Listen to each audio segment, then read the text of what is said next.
the next one is Bill Dolan, a good friend. So I'm super excited about having Bill join us today and share his story. And it's an amazing journey that we've known each other since the early 2010s. We put initial, exactly. I'm not going to talk about that, but anyway, it's really cool to see what God's doing in all these different areas and how we can collaborate together. And I want to share a video real quick before Bill comes and share his presentation. It's tough to be in business today. Competition is steep. Markets are getting more diverse, and there's no fewer than thousands of ways for you to communicate to your market. That's why the 7 disciplines exists. It gives a business owner clarity, who their target markets, their best target markets are. What are the messages that are going to reach them, and what are the methodologies that are going to produce results over and over again. We've got a system that can make a profound difference. Having had the opportunity to apply it and really study it gives me 1,000% confidence that this truly can be life-changing for any business, for any leader that decides that they want to apply this to their life and their business. The 7 disciplines of relationship marketing, at its heart, is really for business people. It not only helps you do business better, it helps you do it more profitably, but it helps you do it in a richer, meaningful way that not only transforms the relationships you have with your clients, but it transforms your culture from the inside out. People sometimes struggle with what is their purpose? What is their mission? Why are they doing it? People get on the rat race of life and let other people decide what their scorecard is. The 7 disciplines teaches that you need to understand what your scorecard is and what your values are. And it is rooted in the fact that over many, many years, I've worked in marketing, I've worked in media, and I had a pretty profound experience that caused me to reevaluate everything. The 7 disciplines were really born on a flight to Nashville on January 28th, 1999. Even though I flew all the time, that morning, something didn't quite seem right. I was flying with one of my best friends in the world, Timothy Greenwich, and it got so bad that I turned to Timothy and I said, Timothy, something's not right. And that's the last thing I said. Before my eyes rolled back in my head, my arms went limp, and my heart stopped. Now, I had a pretty profound after-death experience, but it made me question everything. And I looked at everything I had done in marketing and media, and I said, is this the right thing? Am I doing it the right way? I really do feel in my heart that I didn't just discover this, it was revealed to me. I was literally looking at the blueprint for the greatest marketing and communication plan in history. Come on up, Bill, and share your story. Oh, yeah. Awesome. Well, thanks, James. Thanks, everybody. Good to see everybody, and good to see old friends, new friends. I really prayed about this last night and thought about what I wanted to share. And the thing about, obviously, what happened now 22 years ago changed my life forever. Now, I have to say, and for all those that I say this respectfully, because I'm a guy, I'm still a slow learner. So I'm still processing even to this day. Even last night, God, what have you been teaching me through that experience? And one of the questions that really drove me after that episode was this: why did I get to come back? And I can tell you that I still ask that question because I realize that because of that medical episode, and I'll explain a little bit more of that, I wake up every morning with the overwhelming recognition that I've been given a gift. And the truth be told, every breath we take, we didn't earn it. We don't deserve it. It's a precious and powerful gift. And part of the 7 disciplines has been this process. And for those of you who've known me, you've seen me go through this process. It has been pretty. It's been awkward. It's been bumpy. It's been very much flawed, as I am very flawed. But it has been peeling back the layers of revelation of who I am, why I'm here. And it's part of why I wrote this book, because I wanted to share it with the world, not only about us, but how do we take this as leaders? How do we apply this to our businesses? How do we apply it to the lives around us? So just a little backstory, so you know this. That's little Billy Dolan. Was born in Southeast Portland, only child, raised by a mom and dad, very traditional Irish Catholic family. And little Billy then grew up. I went to Catholic school. Funny you talked about Trinity. I went to a little school called St. Ignatius, where the nuns immediately latched on to me and said, you're going to learn music and you're going to learn guitar. Actually, the guitar thing didn't come from the nuns. Actually, the guitar thing came because I had a crush on Sister Marie. And Sister Marie was a real cutie and she taught guitar. So I said, well, I'm going to take some guitar lessons from this gal. But there's little clues about areas you go in your life. For example, as a little kid, and I'm an only child, I would spend time in my room kind of running from my father. My father was very, I can say this now, both my mother and father passed away, so I feel the freedom to share at things that I didn't share in my book. But he had a disease that was supposed to kill him. And he was in intense pain. So he was physically and verbally abusive. And so I would hide in my room. But my friend, and still one of my dear friends, is the television and motion pictures.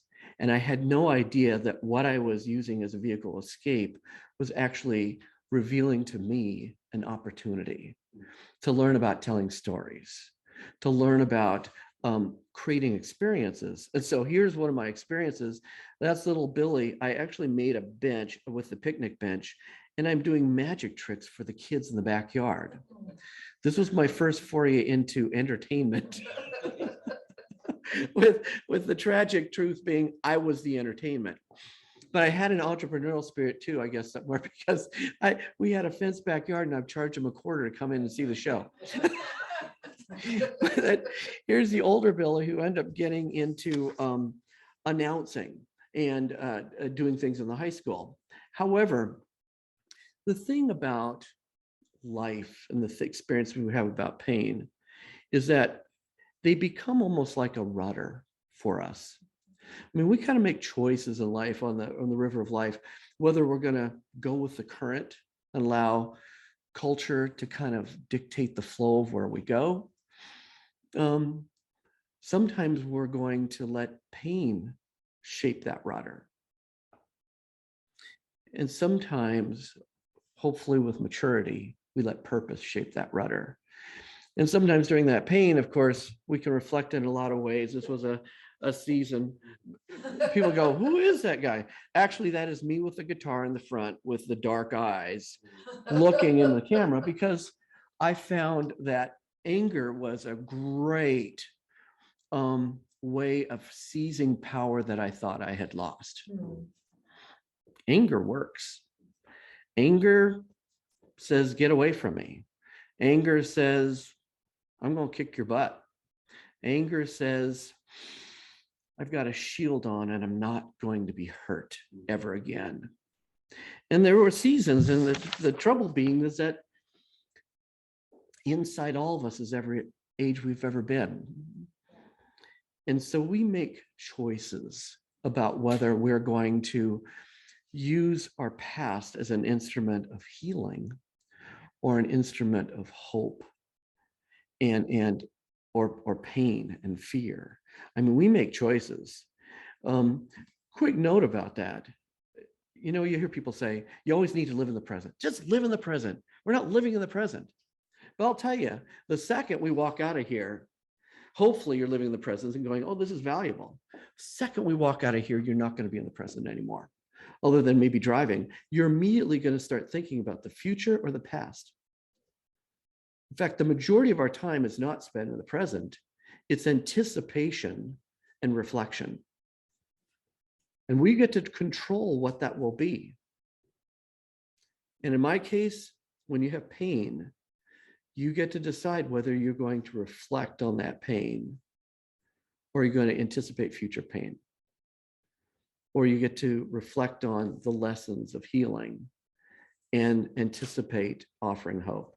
There's a lot in there. But I want you to grab onto this concept that I learned that I get to choose about this rudder, which led me to my passion. Coming out of my bedroom after years and years, guess which network I watched the most? ABC. Now, I don't know, I'm looking around the room. Some of you are young, obviously, probably most of you are younger than me, and maybe one of you is older than me. But back when I was a kid, ABC was the coolest network. We had shows like The Partridge Family and Love American Style. We shouldn't watch that because there's a bunch of sex on that, but I thought it was cool back then. And all these kind of cool things that made ABC cool. And I thought, oh, I want to work there. So I went to school and started at a community college to study television. And I had an opportunity to go one night to ABC, the local affiliate, and watch a television show. Thought, oh my gosh, this is going to be the greatest opportunity of my life. I'm going to go over there and I'm going to make an impression and then I'm going to get a job. And the more I thought about it, I went from excitement to terror. Aww. That reflection thing about the kid that was always afraid of being hurt and doing the wrong thing. And I thought, oh crap, I'm going to blow this. I'm going to really blow this. So I went to one of the wisest people I knew, my mother. I said, Mom, what do you think I should do? And she says, well, Billy, just be yourself. Which is like the best and worst advice you could ever give. Because, yeah, you should be.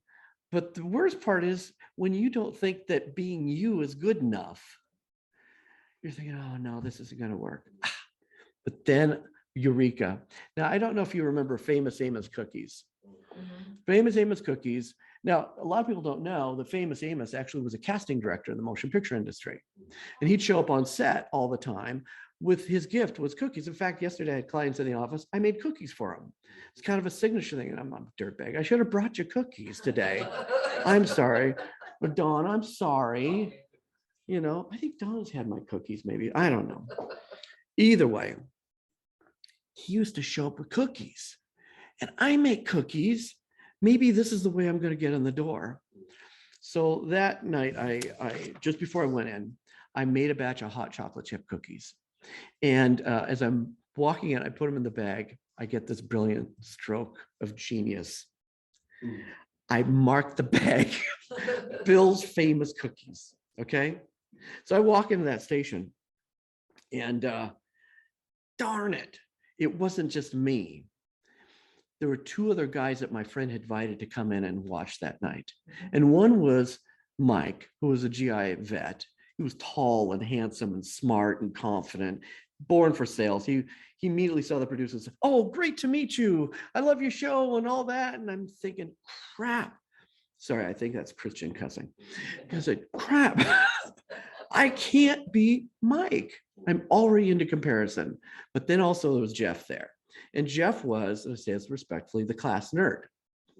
And Jeff, you know, immediately, I'm sorry, this is my best Jeff impression. He goes, oh, I see you have the XY 3300 switcher and the 4700 monitor set. And I'm like, oh man, I can't be Jeff.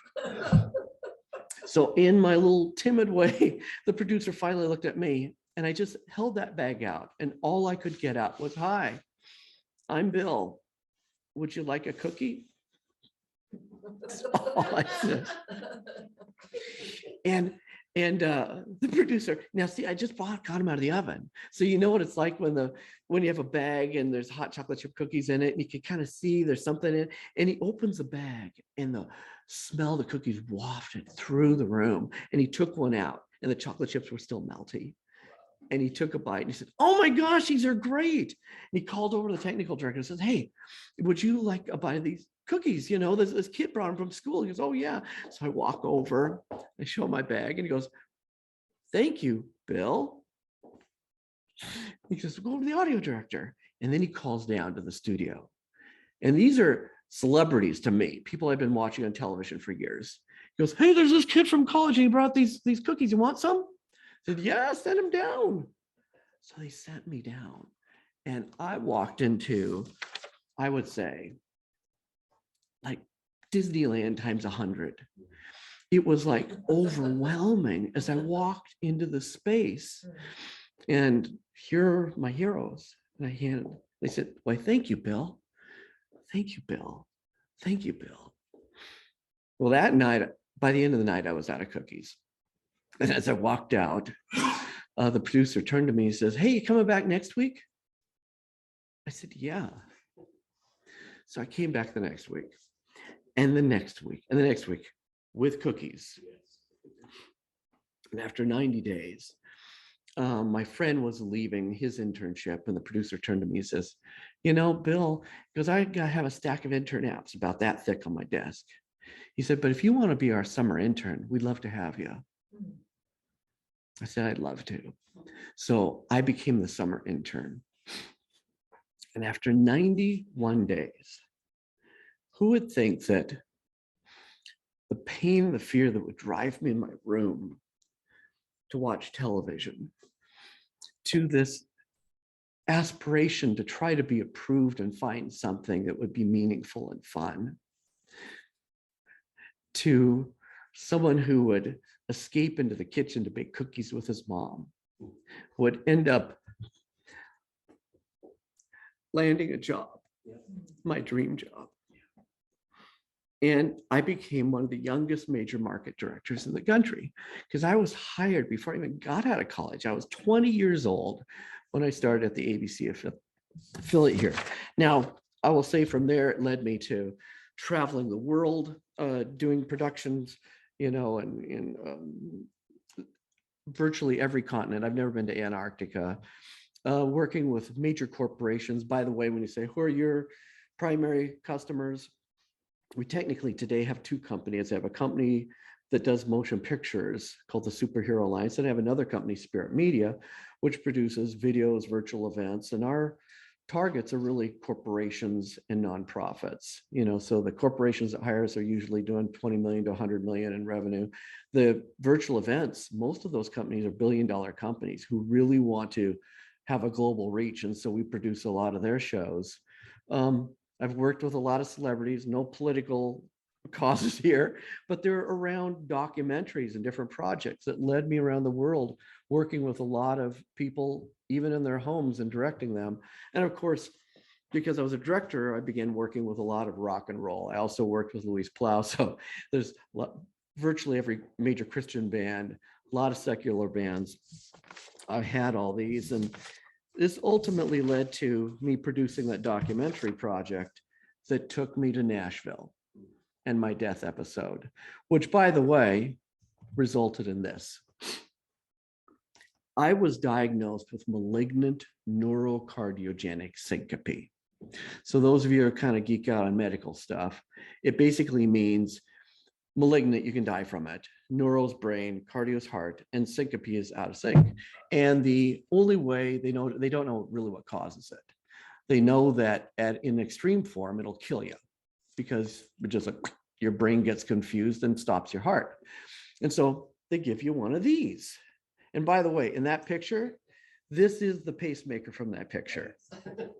They have to change them out every once in a while because of battery. So they give you a new unit. Anybody want to play with my pacemaker?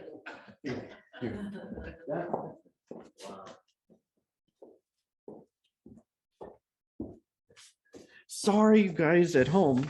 I can't give you the pacemaker, but it's just crazy cool. And today I still have one in my chest. And on average, after that went in, it would go off about 6 times a day. Yeah, so if at any time, even during this talk, I flop over, give it a second. Yeah, it'll kick right in. I'll be right back, you know, like the ever ready bunny, you know. So it's really cool how it works. But the thing that's so powerful about it is that when I had that death experience, and I'll tell you a tiny bit about that at the end. I began asking all those questions. Why? What? And I'm in marketing, I'm in video. Where does this fit? So I went back to, kind of old school. Those of us in marketing, we've all heard about this, the 4 P's of marketing: product, price, place, promotion, the basics of marketing. That wasn't satisfying enough. Instead, I was asking the question, who is the greatest communicator of all time? Who will be my mentor for the next season? And oddly enough, it turned out to be Jesus. But you might say oddly enough, not, because great leader, mentor, great communicator, mentor. But interestingly enough, he wasn't the only one. When I started reverse engineering how Jesus did what he did, you want to who does Jesus marketing the best? Apple, Lady Gaga. They've got Jesus marketing down. And secretly, you know who's really bad at Jesus marketing? Churches. They really do suck at it. They're busy mimicking what the world does poorly most of the time. Where people that really are grounded in who they are, what they stand for, and what they're called to do are making a more profound difference. It's kind of like exactly what you teach, my friend. The idea about purpose and clarity and why are we here. So if you want to know more about that, okay. But where did that lead? Ultimately, it led to this. I recognize that Jesus' model, not only for creating campaigns and marketing, but literally to create movements, was based on these 7 driving disciplines. And I'll just give them to you real quick. 1 is the power of mission. The other is clarity of markets, where you're called to serve. 3rd is messages. How do you communicate? Ultimately, God's word and how he models it is not a broadcast to everybody. It's a love letter to somebody. And when you're writing love letters, it changes. We mimic all this kind of blah, blah, blah, blah, blah. We look like Hallmark cards, with all due respect to Hallmark. But basically, we steal language from somebody else to give to somebody that was intended for someone we've never met. And then there's messengers, the power of messengers, the methods we use, partly from our marketing friend. There's ways that we can actually get that out, how we measure, and ultimately how we multiply. And that led then to my book, The 7 Disciplines of Relationship Marketing. The thing is, after I've did this book and I started talking about the 7 disciplines, you know what I kept struggling with? Actually, it wasn't me struggling. It was people coming back to me. They said, oh, I read the book, but I'm working on this and I'm really working on this. It's the first and most foundational principle. And I realized it wasn't just a matter of saying, you have a mission. The deeper we got, and the more I had to deal with my own life. I mean, there's been a metamorphosis in my own life over the last 2 years as I've been just peeling away, is discovering at the heart of who we are is part of the process of discovering our soul, our brand soul.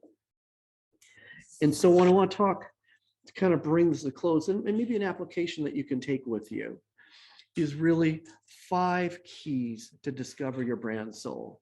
They are the essence of the 7 disciplines, and they're going to be the framework of my next book that'll come out later this year. So let me start with this. The very first aspect is purpose. Why do we exist? And I will tell you, frankly, that's the toughest question you can probably ever ask. It's almost like saying, hey, let's have a light conversation over coffee. Let's start with the meaning of life.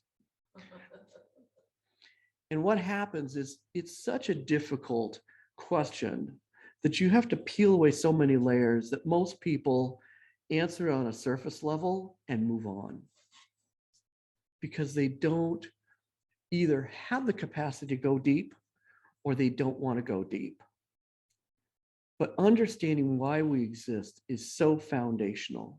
Now, I will say this, and I talked about the idea of Ritter. there's methods we can use to kind of uncover what that might be. Now, we have an exercise I do in the book, and I'll probably do it in the second book, called Discovering Your Authentic Purpose. Because when we ask that question, what is my purpose, God? We're praying really for a map. Give me a map, God. You know, we want that sign. But God usually answers it with a compass instead of a map. And of course, one of those compasses is passion, right? We've all heard that before. Do what you absolutely are passionate about, and you'll never have to work a day in your life. Well, there's good news, bad news about that. Okay?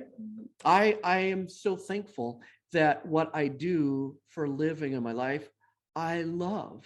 I absolutely love what I do. But I can tell you that it wasn't always rooted in the right motivation. In fact, behind a lot of passions is really the desire to be loved and accepted and valued. And most of those passions are not really passions around a behavior, a tactic, a career, but what we believe will be a route to finally be loved. It's not just to be loved by others, but it's to be able to look in the mirror and even love ourselves. And that deep passion we have to please be loved can often skew what is a real passion. And so it's important to recognize the root of those passions. And for me as a little kid, thank God I got into what I did. But all my accolades and awards and Emmy nominations and everything were partly because I was constantly told how inadequate I was. So I was making up a lot of ground. And I was both, as you saw, a season of anger to mask the anguish, but then seeking acceptance to somehow prove that I was worthy. Now, by the grace of God, like I said, I do have a passion for what I do, even though it might have been rooted in some skewed perspectives. But of course, there's the other thing, aptitude. When you're looking at purpose, we've all been gifted. We've all been given wiring. And one of the dangers of wiring is this, and I say this as a father of 5 and a grandfather of 3 now, is that when you see someone who has aptitude, we immediately want to push them into that. It's like, oh, you got to do this. You got to do this. You got to do this. Why? Because we want them to get a job or have a business, get a career, find some sustainable way. So if my son is good at math, you need to do math. But the truth is, a lot of us have aptitudes for which we have no passions. Yeah. And a lot of us have passions for which we don't have aptitudes. And that's why aligning these two things are so critical, because passions without aptitudes, that's not a vocation, it's a hobby. But aptitudes without passion, it's just a job. And a lot of us live in that space.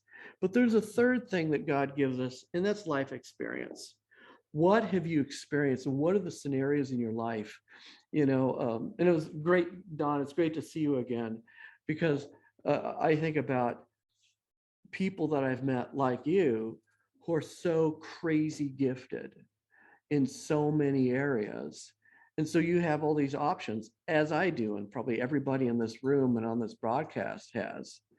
But you look at those experiences along with passion and aptitude, and it's interesting how those start to shape and refine that little boy that did magic shows, that little boy that watched TV shows, that little boy that baked cookies, all those little things. And these become the framework of starting to shape that compass for purpose, okay? Only you can know. But when I do this for college classes, one of the blessings and curses of having me speak for your college class is you got a lot of kids that end up changing their majors. You know, and the teachers go, why did I bring you to this one? Okay. I'll just say this. I don't care how old you are. It's never too late to change your major. Okay. Let's talk about the next thing. Missions. This is the second element of creating your mission manifesto and understanding your brand soul. Now, a lot of people talk about missions from the idea of, here's my mission, I'm going to do this. And we put these declarations on the walls of our church and on our building. But you want to know what's fascinating when you look at Jesus' life? He actually had 26 missions. And there was a book written by Steve Scott, who I really respect, where he said Jesus' approach looked more like a military campaign. You'd have a purpose. A purpose is to win the war, set the captives free, or whatever. But the mission might be to provide supply lines, travel troops, cut off this, da, da, da. So in other words, there's multiple missions. And the thing about a mission is a purpose is something you live. A mission is something that you accomplish. You can actually say mission accomplished because it is a strategic vehicle for the fulfillment of your purpose. It's not a standalone item. Now, there's semantics, and I don't want to blow up anybody's, employee manual here. But if you limit yourself to one mission, chances are you're going to be frustrated. Because you're going to have, well, what about this? What about this? What about this? Some of those missions are financially driven. Some of those are purely purpose driven, like financially. Guess what? I have a mission with our company to grow our company, because for us to advance the ministry and the reach of what we're doing requires a sustainable model. It's mission critical for us, and it's purpose critical for us to have a financial model that is sustainable and provides us the resources to grow. It's not evil, dark, or money grubbing. It's real. I also have a mission around the things that we do that work within our area of pure expertise. We don't do everything, and we don't work for everybody, but we've created missions that drive that purpose. Oh, and by the way, yes, we do the videos. Yes, we do the live event stuff. But now with the 7 disciplines, basically our market for that can be any person who's called to leadership and is stirring in their life that says, I want to have a life of significance. Now, the next one is going to be goals. Now, I don't know, for anybody that plays this back later, we'll reveal that this is February. So we're just after the new year, and there may be a handful of us, including me, who start off the year with a goal that said, okay, I got to drop this COVID weight. I am just getting a little bit too cuddly here. And, but my goal isn't because, wouldn't it be nice if, or gee, I ought to. It's because it's mission driven and purpose driven. I have a purpose to be an ambassador of the King of Kings and the Lord of Lords. I have a mission to have the capacity to not only sustain myself financially, but physically. I will fulfill my purpose and my calling when I can play with my grandchildren and when I have the stamina to travel and to meet people and to go places. If I'm not physically fit to do that, I'm undermining a critical component and ingredient for me to fulfill my purpose. Period. So my weight desires, which I'll declare now is 15 pounds, is not, wouldn't it be nice if, or gee, I ought to. It is mission critical. So my goals are really missions with actionable, accountable, and measurable success. I do not separate my goals from my missions. My goals are specifically tied to my missions, and that's what makes, I would call, kingdom goals intensely powerful. Next one is values. Values. We often say values the way we talk about charm bracelets. Isn't that nice? These little dangly things, and that's important, whatever, like that. I'll tell you what, values are powerful when you put overalls on them and put them to work, because that's where values are important. Now, people like Ken Blanchard says you should really only have three driving values, and everything flows from there. And let me tell you, the thing about values and why you want to know them and define them is not just that charm bracelet thing. It's because your values will compete. And you need to not only know what they are, but you need to prioritize them. right now, oh, this is sticky. I really prayed about how I was going to touch this, but you guys can like kick me out of here if you want. But this whole thing about COVID and how we respond to it. Okay. Two of the biggest values, and neither one of those values are wrong, but they shape what we do. We have one group of people that their highest value is the perception of safety. And so safety drives the top priority of how they will behave. Some people have their highest value is freedom and self-determination. Okay. Those are both reasonable. No one will say, well, we should live in unsafe or we should, not be free. However, the perspective of what those values are has shaped how they see the world, how they feed their media influence, and how they behave. If you know what your priorities are, and you can say, I think safety is important, and do that as a parent. Think about it as a parent. I mean, truth is, when I was a parent, tragic. I secretly thought that my value was to get my kids to conform. I wanted them to behave a certain way. I believe they behave a certain way, they become a certain way. I didn't think about who they were becoming.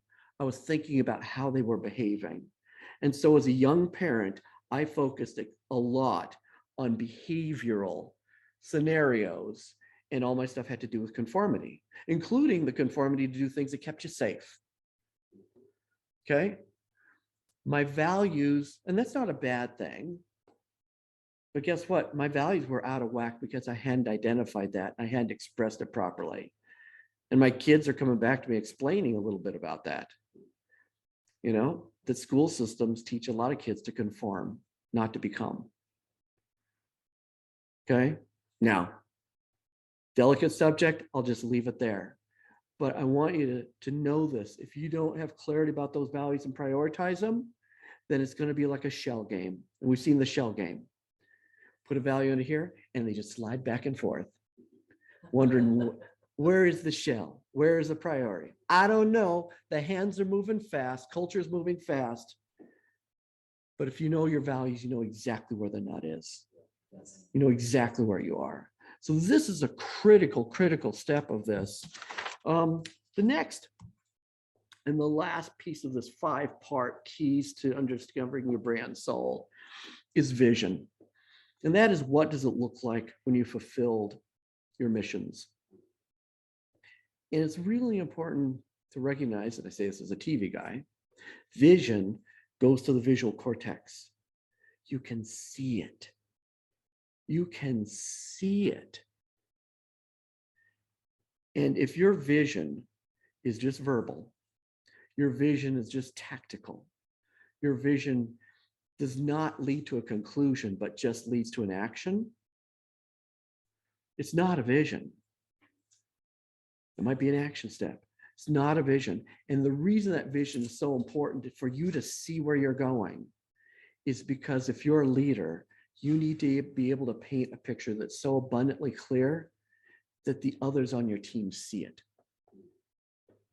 If you've given a verbal description, they can't see it. You're not being the leader you're called to be if you just give people a description without helping them see it. Because when we can see it, we can act on it. In the book, 7 Disciplines, and I'll do this in the next book too, I think of vision as like the puzzle box.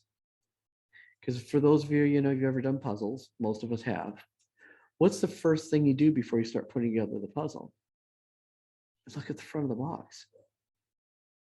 But yet most of us spend life grabbing at puzzle pieces. Sometimes buying into the puzzle pieces that people sell us. And the sad thing about marketing, no, does not intend to be a bad thing about marketing, is most marketing is designed to sell you on the idea that you're inadequate. To tell you that you're not complete unless you buy this, wear this, smell like this, drive this, live in this. Most marketing is selling your inadequacy, and they're throwing puzzle pieces in your life every day at a fan. Some people estimate between 5,000 to 10,000 brand impressions a day, telling you you are inadequate. And we buy it. We take those puzzle pieces and then we try to figure out what type of puzzle we're making after we've accumulated a bunch of crap puzzle pieces. But if you have the clarity of vision, let those puzzle pieces fly, because you'll be able to look at that puzzle piece and say, that is the piece that I need for this puzzle. That is the piece I need for this puzzle. That is not the puzzle piece for me. Or maybe that's not the puzzle piece for this season. But when you have that vision, it's the power of not only taking you to where you feel called to be, but also to relieve you of the distraction and the pain of sorting through and doing what I did as a kid and try to shove pieces together and bend the edges and end up making something and end up going, dang, those don't fit. And how long do you go shoving pieces together that don't fit? The power of understanding your brand soul and understanding your mission manifesto can relieve you of the pain of trying to make those puzzle pieces fit. So, to bring us to a close here, what did I learn in death? Well, the big thing I learned in death was this. And the short version, for those who haven't heard, is that when my eyes rolled back in my head, in an instant, literally, I was transformed to the dimension of eternity. And I'll say something you can ponder on later. But it became abundantly clear to me that in the dimension of eternity, everything that ever has happened and everything that ever will happen has happened. We're in the dimension of time, but in that moment, I was also thrust into the presence of God. Don't get that confused with I went to heaven. I can't say I went to heaven. There were no yard signs or anything like that. I was in the presence of God. And I can tell you that how I grew up and what I experienced as a child and what I tried to spend most of my life working through, deep down, I never wanted to meet God. I mean, I went to church. We go, oh, Lord, you're great. And I went through all the mouth service stuff. And I think surface wise, I'm going, yeah, God, you're great. You know, I don't want to meet God. Because I was absolutely convinced that the day I met God, he was going to look at me and just say, you screwed up. You failed. You did not live up to your potential. I'm so disappointed in you.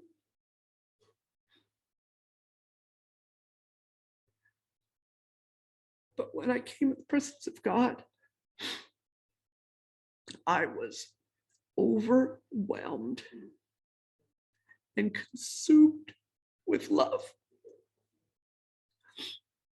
I realized that I actually came in the presence of the total embodiment of love, that this wasn't an attribute of God.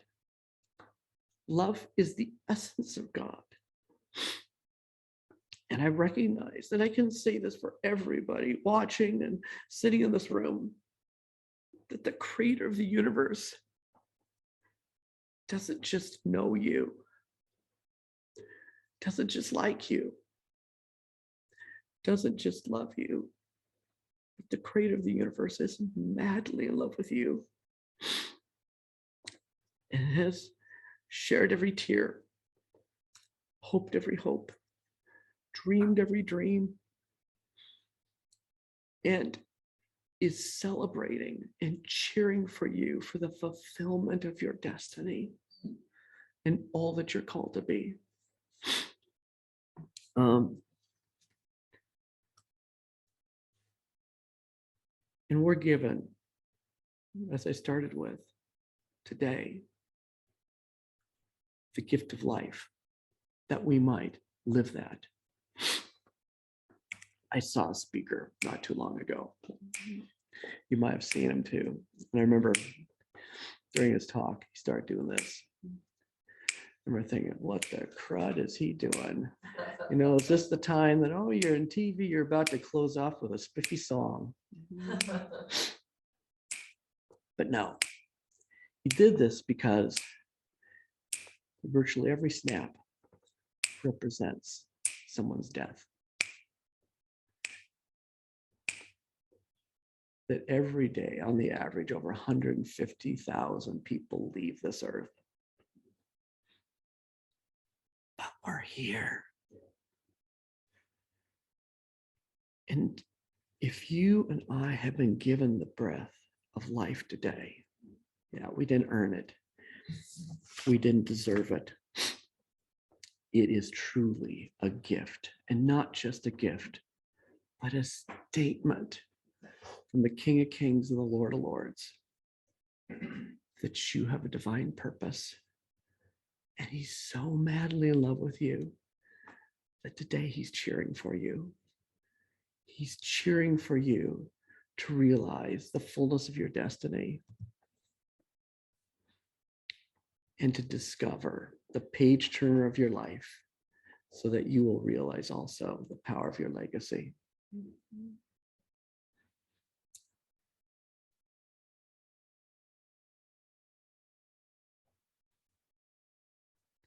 I'm tempted to stop there, but I'm going to read one thing before I go.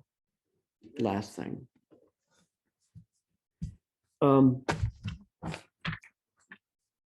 Because I was busy trying to make up for all the things, like I want to be loved, I want to do this. The one thing that my father, who I love, I do love my father. He's gone now. He instilled in me a work ethic. Work. And work also became the way that I proved to myself I was valuable. You know, someone once said, we're not human beings, we're not human doings, we're human beings, but we act like human doings.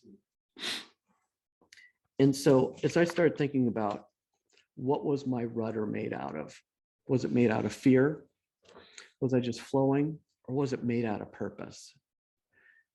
And what was my practice? I ended up one day writing a poem that kind of reflected my journey.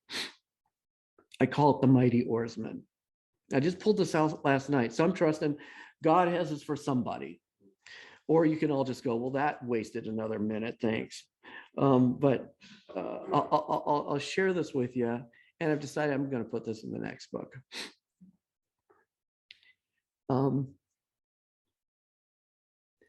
I cast my eyes to the horizon, where the Spirit revealed my dream. It was distant, but unattainable. A mighty man's journey, or so it seemed. So I crafted an oar with my left hand and another to go with my right. Then I turned my attention to the back of the boat, such that the dream was now out of sight. I rowed with such might. I toiled and I sweat. I heard the rally, just raise the bar. Only occasionally did I pause to measure, but I discovered I hadn't gone far. You know, I've been on this journey for most of my life, straining for years at a time, hoping someday to claim my victory. Then I learned the victory wasn't mine. See, one day, as I toiled raising oar over oar, it struck me that I was about to fail. So I let go of my oars and I laid back in defeat, only to gaze upon a mighty white sail. Now, with my hand on the rudder and the wind at my back, I've learned to trust him with my dreams.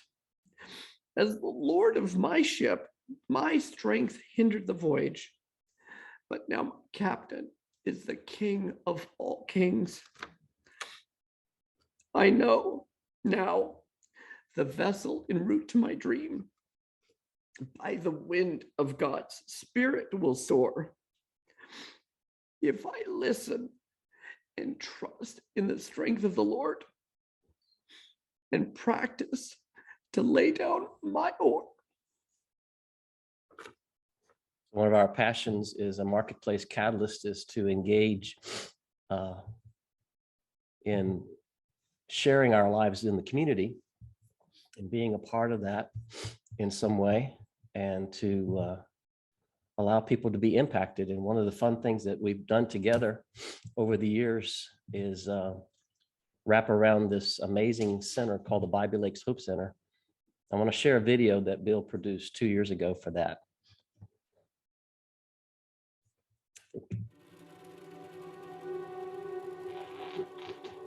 I fell into the abyss of hell quickly, praying for death. I was a raging alcoholic for the majority of my life. Things spiraled out of control and I ended up losing my 2 boys.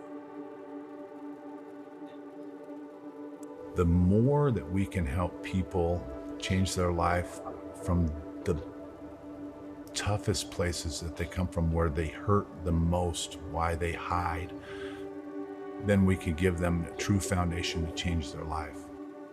I don't know how they saw it or what they saw, but they believed in me.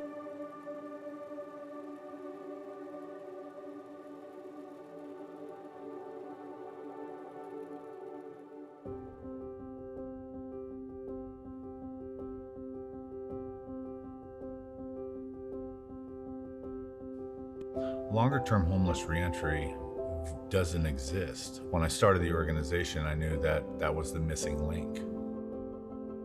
And I was homeless from the age of 13 years old. And I was an abused kid. I lived through trauma, and every place I'd go, they would tell me that they could offer me just one thing out of everything I needed.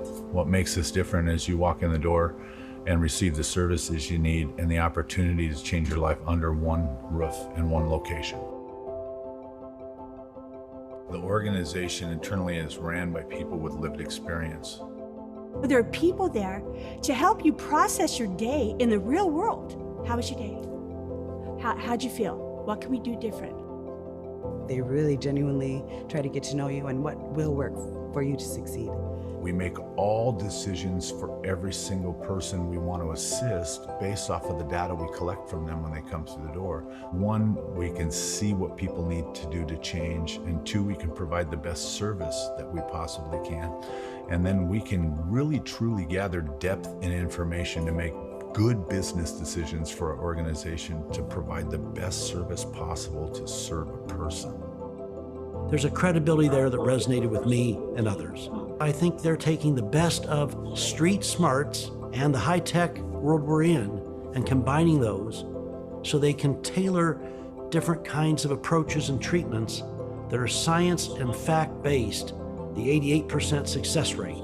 That means one more life that doesn't want to be on the street has a chance to become a fulfilled human being again. My main hope is to provide a consistent home for my children. It reminds me that miracles are possible.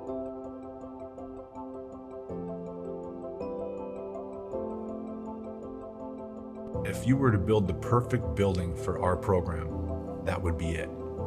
Medical facilities, vocational training, education, all of the room to bring all of the services in one location. We have a system in place, a data-driven, trauma-informed, best practice model for homeless reentry that is going not only to work here, but allow us to expand that model. Every person coming through our door wasn't born homeless. They had opportunities, and somewhere along the line, they've lost that.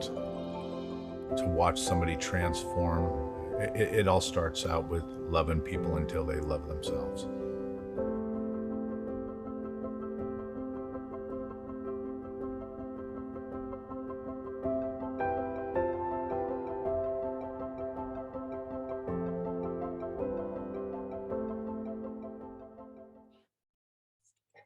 So I've shared that video now over 100 times. In that with my tours since July that I've been out there at the Bible Lakes Hope Center, engaging about 350 leaders in the community to come and see what God's done at this amazing facility. It was the old Wapato jail that was built for almost $100 million and sat empty for 16 years. And God allowed our prayer team to go out there 3 times to pray and say, you know, Lord, this place needs to be utilized. And you heard the story of how that connected. And I wanted to share and thank Bill for being a part of that process, but also to say thanks to my next guest, and that's Ron White, because when we closed down the Christian Chamber, you know, I'm in my process of different missions, like you're talking about, operating in my values of integrity and professionalism and excellence. And I'm thinking, okay, where am I supposed to land here? And Ron opened up the door at Best HQ for me to become a part of your family. And we'll say thank you for that. And to become a strategic partner, an event planner, and to support, and to get us to this place where we are now together with the Bible Lakes Hope Center Victory Garden, impacting the lives of hundreds of people, if not thousands to come. Since October of 2020, when we opened up the Bible Lakes Hope Center, we've helped about 500 people. And now this last month, we just opened up all the beds. Everything's remodeled. We got 318 beds. And we'll be able to touch the lives of 4,500 people every single year through this amazing facility.